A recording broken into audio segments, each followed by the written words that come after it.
नमस्कार, तुमच्या सगळ्यांना धनतेरसच्या खूप खूप शुभेच्छा. आणि सुंदर अशी धनतेरसची सॉरी दीपावलीची सकाळ झाली होती आणि धनतेरस होती, त्यामुळे मी त्याच पद्धतीने रांगोळी काढत होती. तर माझी रांगोळी काय एवढी छान नाही आहे, पण मी प्रयत्न करते आहे शिकण्याचा.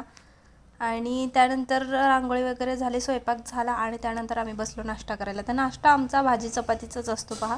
तरी ते बटाट्याचे काप, त्यानंतर कोबीची भाजी केली होती डाळ घालून, आणि गाजरचा हलवा आणि अक्का मसूर केला होता आणि चपाती, असं मस्त असा नाश्ता करून घेतलेला आहे. आणि मग त्यानंतर आमच्या इकडे वही, म्हणजे आमचे जे दुकान आहेत त्यासाठी ज्या वह्या लागतात ते खरेदी करतात धनतेरसच्या दिवशी. मग त्याचं पूजन वगैरे केलं, अशी लाईट वगैरे लावून घेतली आणि कंदील अडकवले छोटे छोटे, आणि मध्ये सेंटरला मोठा अशा माळा पण लावल्या होत्या. शक्य तेवढं डेकोरेशन करून घेतलं.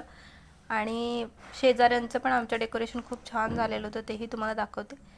इथूनच असं रात्रीचा व्ह्यू तर असला भारी येतोय ना. दिवाळी म्हणजे लखलखाट सगळीकडे येतं. तुम्हाला सर्वांना दिवाळीच्या खूप खूप शुभेच्छा.